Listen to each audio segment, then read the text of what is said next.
Dans les premières paroles du Seigneur Jésus-Christ dans les Actes des Apôtres, il va donner aux disciples 2 instructions, un rappel, une promesse et également 2 prophéties. Alors les premières paroles du Seigneur Jésus dans les Actes des Apôtres sont aussi les dernières paroles que le Seigneur Jésus a données alors qu'il était là et qu'il apparaissait aux apôtres et aux disciples pendant un certain temps avant qu'ils repartent. Et avant de lire ensemble donc, le contexte de ces paroles du Seigneur Jésus, un témoignage à nouveau aujourd'hui du Togo, vive le Togo, d'Edmond, qui dit « J'ai ressenti un fort désir d'être baptisé du Saint-Esprit après avoir regardé une émission sur la chaîne de MCI TV. Il a parlé de l'importance du baptême du Saint-Esprit, c'était Andrew Mac, et j'ai donc cherché sur YouTube une liste d'émissions de prières inspirées pour m'aider dans ce processus. J'ai regardé plusieurs vidéos et j'ai suivi d'autres contenus similaires sur le même sujet. Finalement, un mot est sorti de ma bouche et les émissions prières inspirées m'ont beaucoup aidé. La nuit suivante, j'ai été réveillé par un flot de mots qui sortaient de ma bouche. Merci beaucoup. Je prie que si vous n'avez pas encore été baptisé du Saint-Esprit, avec le signe du parler en langue, que vous puissiez aujourd'hui être baptisé du Saint-Esprit pendant cette émission ou à la suite de cette émission et recevoir cette promesse du Père. C'est pour vous, c'est ce que Dieu veut pour vous. Il veut que vous puissiez être remplis du Saint-Esprit. Alors on va lire à partir du premier verset des Actes des Apôtres, chapitre 1, verset 1. Il est écrit « Théophile, j'ai parlé dans mon premier livre de tout ce que Jésus a commencé de faire et d'enseigner, jusqu'au jour où il fut enlevé au ciel, après avoir donné ses ordres par le Saint-Esprit aux apôtres qu'il avait choisis. C'est à eux aussi qu'avec plusieurs preuves, il se présenta vivant, après avoir souffert, et leur apparut pendant 40 jours en parlant de ce qui concerne le royaume de Dieu. Comme il se trouvait avec eux, il leur recommanda de ne pas s'éloigner de Jérusalem, mais d'attendre la promesse du Père dont, leur dit-il, vous m'avez entendu parler, car Jean a baptisé d'eau, mais vous, dans peu de jours, vous serez baptisés d'Esprit Saint. Eux donc, réunis, demandèrent « Est-ce, Seigneur, en ce temps que tu rétabliras le royaume pour Israël ?» Il leur répondit « Ce n'est pas à vous de connaître les temps ou les moments que le Père a fixés de sa propre autorité, mais vous recevrez une puissance, celle du Saint-Esprit survenant sur vous, et vous serez mes témoins à Jérusalem, dans toute la Judée, dans la Samarie et jusqu'aux extrémités de la terre. » Après avoir dit cela, il fut élevé pendant qu'ils le regardaient, et une nuée le déroba à leurs yeux. Et comme ils avaient les regards fixés vers le ciel pendant qu'ils s'en allaient, voici que 2 hommes en vêtements blancs se présentèrent à eux et dirent « Vous, Galiléens, pourquoi vous arrêtez-vous à regarder au ciel ? Ce Jésus qui a été enlevé au ciel du milieu de vous reviendra de la même manière dont vous l'avez vu aller au ciel. » Alors, la première parole du Seigneur Jésus, et on les découvre ici, il est écrit « Il leur recommanda de ne pas s'éloigner de Jérusalem. » Donc Jésus leur a dit « Ne vous éloignez pas de Jérusalem, mais d'attendre la promesse du Père. » Jésus leur a dit « Attendez la promesse du Père, dont, leur dit-il, vous m'avez entendu parler, car Jean a baptisé d'eau, mais vous, dans peu de jours, vous serez baptisés de l'Esprit Saint. » Et il dit encore au verset suivant, « Mais vous recevrez une puissance, celle du Saint-Esprit survenant sur vous, et vous serez mes témoins à Jérusalem, dans la Judée, en Samarie et jusqu'aux extrémités de la terre. » Donc, la première instruction que le Seigneur Jésus donne et qui nous est rapportée dans le livre des Actes des Apôtres, c'est de ne pas s'éloigner de Jérusalem. Il y a un temps, et parfois des temps dans nos vies, où on peut être enclin à vouloir quitter le lieu où on se trouve, peut-être parce qu'on est devenu inconfortable dans ce lieu, on cherche un endroit plus confortable. En tout cas, quelle que soit la raison qui nous pousse à aller ailleurs, il y a parfois un temps où on est enclin à changer d'endroit ou à s'en éloigner. Et où le Seigneur dit « Non, ne t'éloigne pas. Ne t'éloigne pas. » Il y a un temps où on doit rester, même quand c'est dur, et j'ai parlé des transitions difficiles, même quand c'est difficile, on doit rester et on ne doit pas s'éloigner de ce moment, de cet endroit, parce que c'est dans cet endroit que Dieu va faire quelque chose de nouveau. Ne quitte pas cet endroit, mais reste-y parce que Dieu s'apprête à y faire quelque chose de nouveau. Ça peut être une église. Tu as envie de t'éloigner de l'église, ou tu t'éloignes, ta présence aux réunions de prière, au culte devient irrégulière, tu es en train de t'éloigner de l'église. C'est peut-être un lieu, c'est peut-être ta famille, tu es enclin à t'éloigner de ta famille, mais le Seigneur te dit pourtant non, ne t'éloigne pas, reste-y, parce que je m'apprête à faire quelque chose de glorieux qui va dépasser ton entendement et tu vas être surpris en voyant ma main agir dans ta famille et dans ta vie parce que tu as choisi de m'être fidèle et d'être fidèle à ce que j'ai mis dans ton cœur. C'est pourquoi, mon frère, ma sœur, je veux t'encourager. Ne t'éloigne pas de ton Jérusalem. Ne t'éloigne pas de l'endroit où Dieu t'a appelé à être, même si c'est difficile, reste-y. Jusqu'à ce que le Seigneur t'amène ailleurs, si c'est le cas. Jusqu'à ce que Dieu parle, ne parle pas à sa place. Mon frère, ma sœur, ne parlons pas à la place de Dieu, même quand c'est difficile. Même si la chair crie, même si la chair a envie de se débattre, même si la chair veut fuir et aller ailleurs, parce que ça devient confortable, parce que ça devient trop dur. Non, ne t'éloigne pas de ton Jérusalem. Même si la Jérusalem dans laquelle tu vis aujourd'hui, c'est une Jérusalem qui a l'air d'être maudite, il y a la Jérusalem qui descend du ciel. La présence de Dieu qui descend dans ta Jérusalem et qui la change, qui la bouleverse. Elle vient transpercer les cieux pour t'amener dans cette saison dont le Seigneur te parle depuis le début de cette semaine.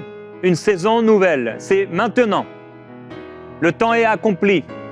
Comme Jésus à l'âge de 12 ans, je dois m'occuper des affaires de mon Père. Il va attendre et patienter encore. Il ne s'éloigne pas de ses parents, il ne s'éloigne pas de sa maison, il reste. Ça devait être long pour le Seigneur. Il devait avoir tellement hâte de libérer les captifs, guérir les lépreux. Il devait désirer et attendre avec une grande ardeur et un grand zèle et peut-être comme entre guillemets une impatience. Il devait vouloir ce moment et désirer ce moment, comme il a pu désirer, par exemple, manger la Pâque avec ses disciples avant de souffrir. Il dit, j'ai désiré vivement manger cette Pâque avec vous avant de souffrir. Donc, il attendait avec un ardent désir, avec une grande attente. Ne quitte pas cet endroit, mais reste là. Deuxièmement, il y a un moment donc où on doit attendre. Non seulement dans ce que j'ai partagé premièrement, ne pas s'éloigner, mais il y a un moment où on doit attendre. Cette longue attente. Puisque Jésus dit de ne pas s'éloigner de Jérusalem, premièrement, et deuxièmement, d'attendre la promesse du Père. Il y a des temps d'attente dans nos vies. Ce sont des temps de patience, ce sont des temps où la patience grandit en nous. Ce sont des temps parfois de silence où on doit marcher par la foi. On ne voit plus rien peut-être et on ne voit rien et ça a l'air sombre et ça a l'air nuageux. La brume, et pourtant on doit attendre. Voilà, dans le silence, dans la tranquillité, dans le calme et la confiance. Que sera ta force? Attends. Tu as peut-être envie d'y aller, mais le Seigneur dit attends. Comme deux jeunes qui sont ensemble et qui veulent se marier, Dieu dit attends. Tu veux vivre l'intimité avec cette personne, Dieu dit attends. Et il y a un temps pour tout. Attends. Ne brûle pas les étapes. Attends. Il y a des choses que le Seigneur nous montre et qui ne sont pas pour aujourd'hui. Et il y a des choses qui sont pour demain. Attends. Que Dieu nous donne la patience de pouvoir attendre. Alors, les dernières demandes du Seigneur avant de remonter furent 1. Ne pas s'éloigner. 2. Attendre la promesse du Père. Et qu'est-ce qu'on peut dire de ces deux instructions? Premièrement, ces instructions ne demandaient pas un grand effort de la part des disciples. Il s'agissait tout simplement de ne pas s'éloigner et d'attendre. Vous vous souvenez, Naaman, on lui a dit de se plonger 7 fois dans le Jourdain. C'était pas compliqué, c'était pas difficile. Mais lui, il s'est mis en colère. Et heureusement, ses serviteurs ont été là pour le conseiller et lui dire, mais si le prophète t'avait demandé quelque chose de difficile, ne l'aurais-tu pas fait? Alors, à plus forte raison, fais-le. C'est tellement simple. Et il y a des instructions que le Seigneur nous demande qui ne demandent pas un grand effort. C'est juste une histoire de cœur et de soumission, de vouloir lui obéir. Si le Seigneur nous dit de ne pas nous éloigner, Seigneur, je ne vais pas m'éloigner. Si le Seigneur nous dit d'attendre encore un peu de temps, on va attendre encore un peu de temps. Alors concernant cette promesse du Père, c'est maintenant. Concernant le salut, c'est maintenant. Il y a des choses où c'est maintenant. Mais il y en a d'autres où on doit attendre. Eux ont entendu pour la promesse du Père, nous n'avons plus besoin d'attendre. Parce qu'il a envoyé le Saint-Esprit. Et la promesse était pour eux et pour leurs enfants, et on fait partie de ce peuple que le Seigneur veut remplir du Saint-Esprit. Les serviteurs et les servantes. Donc, ce n'était pas un grand effort. Il y a des choses que le Seigneur nous demande, ce n'est pas un grand effort. Et des fois, comme c'est trop simple, on peut se dire que ce n'est pas important, mais c'est important pour le Seigneur. S'il faut juste attendre, on attend. Si le Seigneur nous demande de prier chaque matin à notre réveil, ce n'est pas un grand effort. Je ne parle même pas du Seigneur qui nous demanderait de nous réveiller plus tôt. Simplement, réveille-toi à l'heure habituelle, mais passe un temps avec moi. Ce n'est pas un grand effort. S'il nous avait dit très clairement, et s'il t'avait dit, eh bien, pendant 45 minutes, tu vas répéter le psaume 119 à haute voix. Mais là, il te demande juste de prier, de passer un temps avec lui. C'est pas compliqué, c'est simple. Deuxièmement, ces instructions, elles demandaient de la foi. Il fallait qu'ils ne s'éloignent pas, il fallait qu'ils attendent pour obtenir la promesse du Père. Ça demande de la foi. Patienter, ça ne veut pas dire qu'on n'a pas la foi. Attendre, ça ne veut pas dire qu'on n'a pas la foi. Ne pas s'éloigner, ça ne veut pas dire qu'on n'a pas la foi. Au contraire, on attend et on patiente et on reste là où on est, là où le Seigneur nous a placés, parce qu'en fait, on a la foi que le Seigneur va intervenir et que ce que le Seigneur a dit, ça va se passer. Il l'a dit, il va le faire. Oh, c'est peut-être long, mais je vais attendre. Je ne vais pas m'éloigner. Je reste. Je reste fidèle. Combien Dieu cherche la fidélité? Oh, la fidélité est tellement précieuse pour Dieu. Il cherche des hommes et des femmes qui soient fidèles. Reste fidèle à tes engagements. Reste fidèle à ce que Dieu t'a demandé de faire. Reste fidèle. Ça demande de la foi. Croire, le Seigneur va le faire. Je continue de faire ce que je sais devoir faire. Je continue. Et ces instructions, demander de la patience, comme on l'a dit.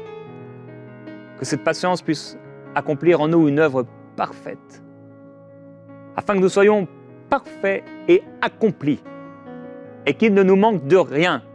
Vous savez, parfois, si Dieu nous donnait de trop grandes choses tout de suite, parce que la patience n'a pas encore travaillé en nous, on serait des étoiles filantes. Waouh, c'est beau, et ça part aussitôt. Waouh, il reçoit un don d'opérer des miracles, mais ce jeune s'enorgueillit et bouffe, pam, il tombe. Et c'est pourquoi la patience doit travailler en nous. La patience. Je me souvenais, cette semaine, lors d'une émission Pré-Inspirée, de cette vision, ce rêve que j'avais eu en 2009, je crois, à peu près. Je n'habitais pas au Canada, j'étais en région parisienne et j'avais simplement vu des lumières de studio, de télévision. Je n'étais pas du tout dans ce genre de pensée et je n'étais pas du tout en train de penser à ça. Ça a été un flash comme ça. C'est des années plus tard, parce qu'on a commencé à enregistrer, les émissions, etc. J'ai fait waouh, À chaque fois que je suis en train de tourner des émissions, je peux lever la tête et voir ce que le Seigneur m'avait montré aujourd'hui, il y a plus de 13 ans. Ça demande de la patience, de voir les promesses de Dieu s'accomplir. Parce que cette patience te permet d'être parfait et accompli. Si Dieu m'avait donné ce ministère il y a 20 ans, je n'étais pas prêt. Non, je n'étais pas prêt. Il y a 20 ans, j'aurais été tout excité, tout heureux et certainement tout fier. Waouh! Certainement, j'aurais voulu que les gens le sachent. Aujourd'hui, il n'y a plus rien dans mon cœur par rapport au fait d'être là, devant vous, produire des émissions. Rien de charnel. Ce n'est pas une envie. C'est une charge. Et c'est une grâce. Et j'en suis reconnaissant au Seigneur. Mais des fois, dans la jeunesse, vous savez, il y a des choses qui doivent être épurées. La jeunesse de notre vie, la jeunesse de l'appel. Et il faut être patient. Il faut attendre. Et continuer à faire ce qu'on doit faire. La patience. Alors il part de la promesse du Père. Et la promesse du Père était si importante que ce fut la dernière chose dont Jésus parla. Alors ma question pour toi, c'est est-ce que tu as désiré cette promesse? Est-ce que tu as cherché cette promesse? Et si tu as reçu cette promesse, qu'est-ce que tu fais avec depuis? Je l'ai déjà dit, plusieurs recherchent le baptême du Saint-Esprit, et souvent par ignorance, parce qu'ils ont une foi encore vacillante, et c'est normal au départ. Eh bien, ils vont chercher pendant des mois, et ça a l'air tellement dur de recevoir, alors que c'est la volonté de Dieu tout de suite, c'est pour aujourd'hui. Ça fait partie des promesses qui sont pour aujourd'hui, comme le salut. Dieu ne veut pas que tu sois sauvé ou que cette personne soit sauvée dans 10 ans. Il veut la sauver maintenant. C'est aujourd'hui le jour du salut. C'est aujourd'hui où le Seigneur veut te guérir. C'est aujourd'hui où le Seigneur veut te libérer. Maintenant, il y a des choses, c'est pour des temps. Le fait d'entrer dans un appel particulier, le fait de rentrer dans tel service, etc. Le fait de porter tel fruit. Et là, on doit patienter. Et donc, certaines personnes attendent pendant des mois d'être baptisés du Saint-Esprit, même si c'est pour aujourd'hui. Ils auraient pu l'être aujourd'hui. Et quand ils sont baptisés du Saint-Esprit, ils sont tellement heureux, ils ont un boost spirituel. Mais on peut retrouver beaucoup de ces personnes, 6 mois, 1 an après, ils ne parlent plus en langue. C'est tellement triste, mes frères et mes sœurs. Parce que Jésus dit que c'est une puissance. La promesse du Père est une puissance. C'est la première parole laissée dans les Actes des Apôtres et souvent la dernière parole d'ailleurs dans les Évangiles. Et c'est la dernière parole surtout que le Seigneur Jésus a adressée à ses disciples. Il s'agissait de ne pas s'éloigner de Jérusalem pour attendre la promesse du Père. Et là, il fait une promesse et un rappel. Il dit la promesse du Père, c'est ce que je vous ai dit. Mais il fait maintenant une promesse et en réalité 2 promesses qui sont des prophéties. Il dit vous serez baptisés du Saint-Esprit et vous recevrez une puissance. Et il dit maintenant vous serez mes témoins.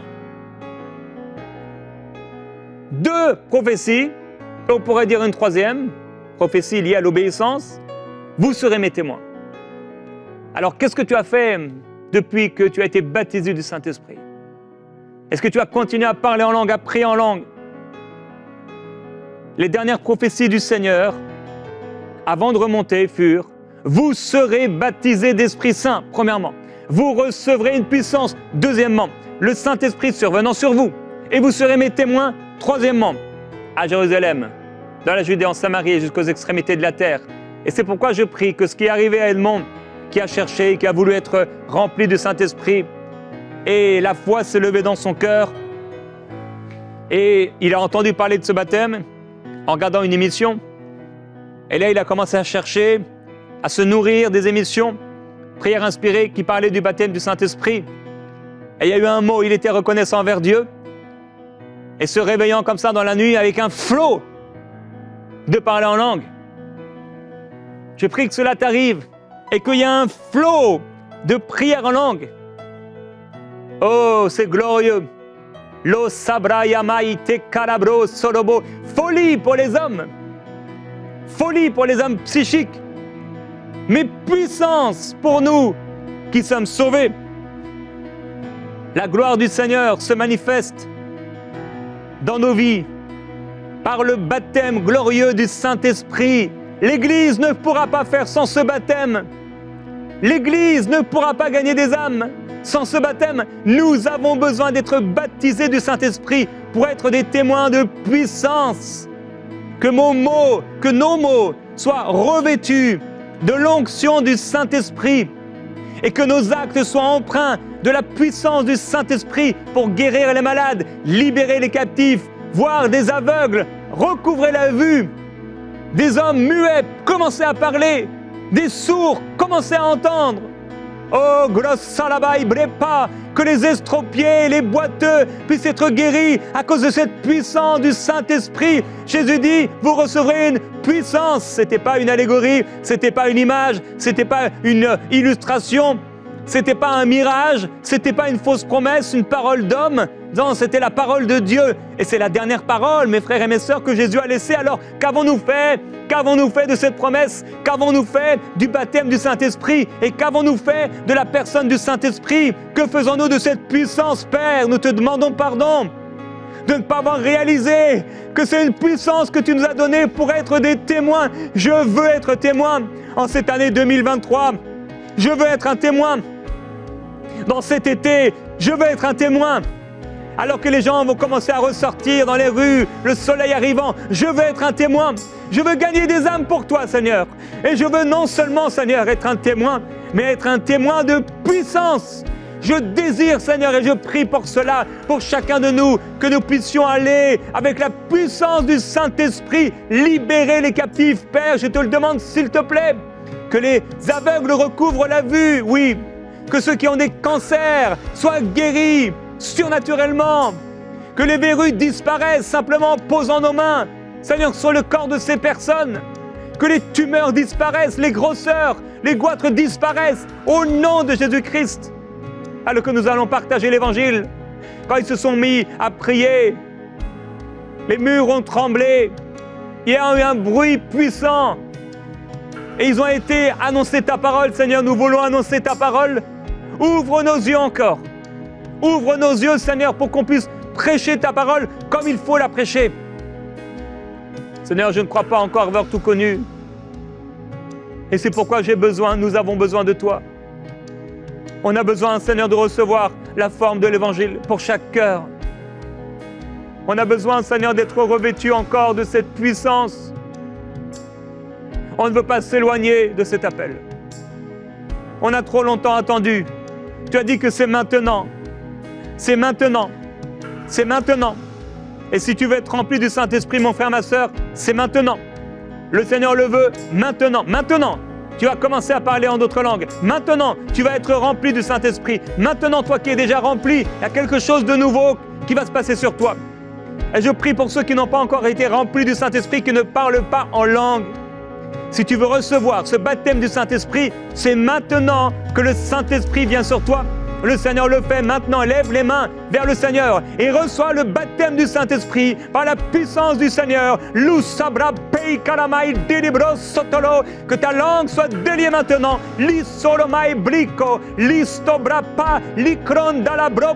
Peu importe ce que les gens pensent de nous, peu importe ce que les gens pensent de moi, je veux le Saint-Esprit. Je veux le baptême du Saint-Esprit. Je veux parler en langue. Je veux être revêtu de la puissance du Saint-Esprit. Je veux être feu et flamme. Parce qu'il dit qu'il fait des anges des vents, mais de des serviteurs, des flammes de feu. Je veux être une flamme de feu dans le royaume de Dieu. Je veux être une flamme de feu sur la terre. Je veux être une flamme de feu parmi mes contemporains, parmi mes voisins. Une flamme de feu partout le Seigneur m'appellera à aller. Je veux être une flamme de feu d'abord à Jérusalem. Je veux être une flamme de feu en Judée, en Samarie et partout le Seigneur pourrait m'envoyer aux extrémités de la terre. Sois rempli du Saint-Esprit maintenant. Ouvre ta bouche et commence à parler en langue. Le Seigneur ne va pas forcément agiter ta langue, agiter ta bouche, mais par la foi maintenant, commence à libérer ce son, commence à libérer cette syllabe, commence à libérer cette parole. Oh, pour certains, c'est un flot. Ça coule et plusieurs, vous êtes délivrés de mauvais esprits en même temps, parce que l'Esprit de Dieu prend le contrôle et le règne sur ton corps, le règne sur vos corps. Je déclare la domination du Saint-Esprit dans la vie de cette personne et dans la vie de cette famille. Et je viens déclarer au nom du Seigneur Jésus-Christ que là où il y avait une malédiction familiale générationnelle, cette malédiction est arrêtée maintenant. Au nom de Jésus-Christ, oh, vous n'aurez plus ces cauchemars, vous n'aurez plus ces attentes sataniques, parce qu'il y a des attentes sataniques, des blocages sataniques. Mais cela n'arrivera plus, le Seigneur le dit. Plus de blocage dans les mariages, plus de blocage pour les grossesses, plus de blocage pour les affaires du royaume. Dans le nom de Jésus, cela s'arrête maintenant par la puissance du Très-Haut. Le feu de Dieu vient sur toi. La gloire du Seigneur se manifeste sur toi. La gloire du Très-Haut se manifeste dans ta famille. La puissance du Seigneur se manifeste sur vous. Oh Dieu, tu visites ton peuple. Tu visites ton peuple. Tu visites Sion, oh Dieu, avec puissance, la puissance du Saint-Esprit. Oh, parle en langue, mon frère, ma soeur. Tu en as besoin depuis longtemps. Tu as voulu intercéder. Tu as voulu entrer dans ce ministère de la prière. Mais sans le Saint-Esprit, cela n'est pas possible. Tu as besoin d'être rempli du Saint-Esprit. Tu as besoin d'être baptisé du Saint-Esprit. Et c'est la volonté parfaite de Dieu pour toi. C'est un cadeau immérité. Il n'est pas question de tes œuvres. Il n'est pas question de ce que tu as pu faire pour lui, de ce que tu n'as pas pu faire. Il est question de ce qu'il veut. Il le veut. Il veut que tu sois rempli. Il veut que tu sois baptisé. Eux, ils ont attendu. Nous, on peut y entrer. Eux, ils ont espéré. Nous, on le vit. Eux, ils ont voulu l'avoir. Nous, nous le recevons. Maintenant. C'est pour maintenant. Ne te demande pas si c'est ça. C'est ça. Il y a ce flow, il y a ces paroles, il y a ce son. C'est ça. C'est ça. Le royaume de Dieu ne vient pas souvent de façon à frapper les regards. Parfois oui, parfois non. Alors, ça a l'air petit peut-être. Est-ce que c'est bien ça? Est-ce que c'est bien ça? Oui, c'est ça. Oh, je ressens quelque chose. Libère, libère. Libère cela. C'est ça. Le royaume est en toi et le royaume se manifeste. Et le royaume est libéré, la puissance est libérée. Et tu vas vivre une nouvelle vie de prière. Oh, brana cabra nara sotobo, ibra palabro, li cabraso. Oh, je ne vivrai pas sans ta puissance, Seigneur. Je ne vivrai pas sans être baptisé du Saint-Esprit. J'ai besoin. C'était tellement important que c'est la dernière parole que tu as laissée aux disciples. Oh, je veux prier pour mes bien-aimés frères, sœurs, ceux qui sont catholiques, évangéliques, protestants, quelles que soient vos dénominations, soyez baptisés du Saint-Esprit. Soyez remplis du Saint-Esprit, que vos enfants soient remplis du Saint-Esprit maintenant. Posez les mains sur vos enfants et qu'ils soient baptisés du Saint-Esprit. Enfants, soient baptisés du Saint-Esprit et de la puissance du Très-Haut. Lupra pali sokoloma, luso libri palano, ribra pue calabro soto, ribre paliaco, libra mato brosso colobo, ribra palabro sotomai. Oh mon Dieu, je te glorifie et je te remercie pour toutes ces personnes remplies du Saint-Esprit. À l'instant même, à l'heure même. Oh, ils sont baptisés, certains qui vont se réveiller cette nuit parce qu'ils parlent en langue, parce qu'ils chantent en langue. Oh Dieu, tu vas les amener dans des visions nouvelles. Tu vas leur révéler ton cœur. Tu vas leur révéler des choses nouvelles. Je veux te glorifier et te remercier parce que tout va changer. Tout va changer. Il y a un jour nouveau qui s'écrit, il y a un livre nouveau qui est ouvert, il y a une page blanche, un livre blanc qui est là devant eux, dans lequel ils vont entrer. Tu vas écrire, Seigneur, à partir de cette puissance descendue sur eux, quelque chose de nouveau dans leur vie. Je veux te glorifier et t'exalter, Jésus-Christ, parce que tu remplis encore du Saint-Esprit aujourd'hui en 2023. Tu remplis encore du Saint-Esprit en cet été qui vient, pour la gloire de ton nom et pour des fruits nombreux. Kibra mai bro peria solo belia mai luco bro peria solo bo li pripalolo li cramato sobro pui carado ribra pe li calabra pa luso li cabra pelia bro sotolo ibro pe mai bro pario soco. Oh oui, c'est pourquoi l'apôtre disait, je veux que vous parliez tous en langue. Oui, il dit, je veux encore plus que vous prophétisiez. Quand tu parles en langue, le Seigneur t'amène à prophétiser comme Ézéchiel. Commence à prophétiser par l'Esprit de Dieu sur ta famille, sur tes amis, sur ta génération. Prophétise le salut. Prophétise la puissance du Saint-Esprit manifestée dans ton Église. Prophétise la gloire du Seigneur dans ta vie. Prophétise qu'ils recevront eux aussi la puissance du Saint-Esprit et qu'ils seront les témoins du Seigneur. Prophétise la guérison, prophétise le miraculeux, prophétise le surnaturel, prophétise les plans de Dieu, prophétise les fruits, qu'ils soient nombreux dans ta vie, qu'ils soient nombreux dans ta famille, alors que tu es une flamme de feu renouvelée par le Saint-Esprit. Que la gloire du Seigneur Jésus-Christ soit sur toi, soit remplie du Saint-Esprit à déborder et qu'un rafraîchissement spirituel soit ton partage dans le nom de Jésus-Christ. Cette année, tu gagneras des âmes. Cette année, tu imposeras les mains sur les malades et tu verras plusieurs malades être guéris et tu seras heureux, tu seras épanoui et tu seras surpris de voir que le Seigneur libère à travers ta voix, à travers ta bouche, à travers l'autorité qu'il t'a donnée. Tu vas commencer à chasser les démons, les gens qui sont là et qui oppressent les gens. Et les gens vont venir te voir et ils vont être attirés vers toi. Et tu sauras quoi leur dire à cause du Saint-Esprit qui au moment même te donnera les paroles, ces paroles. Et tu parleras avec autorité la parole de Dieu. Et les démons seront obligés de fuir. Ce ne sera pas à cause de tes capacités, ce sera à cause de l'autorité du nom de Jésus-Christ, de l'autorité que le Seigneur t'a donnée alors que tu es une flamme de feu. Oui, tu imposeras les mains sur les malades et ils seront guéris. Oui, si tu bois du breuvage, un breuvage mortel, il ne te fera pas de mal. Oui, tu parleras de nouvelles langues. La gloire du Seigneur sera sur toi. Alléluia. Je veux te glorifier, Jésus-Christ, de ce que tu fais dans la vie de mes bien-aimés. Merci pour ta puissance. Merci, Seigneur, pour ton règne. Merci pour tes paroles que tu nous as laissées. Nous te glorifions, Jésus-Christ. Tu es merveilleux. Nous t'aimons et nous t'adorons. Amen.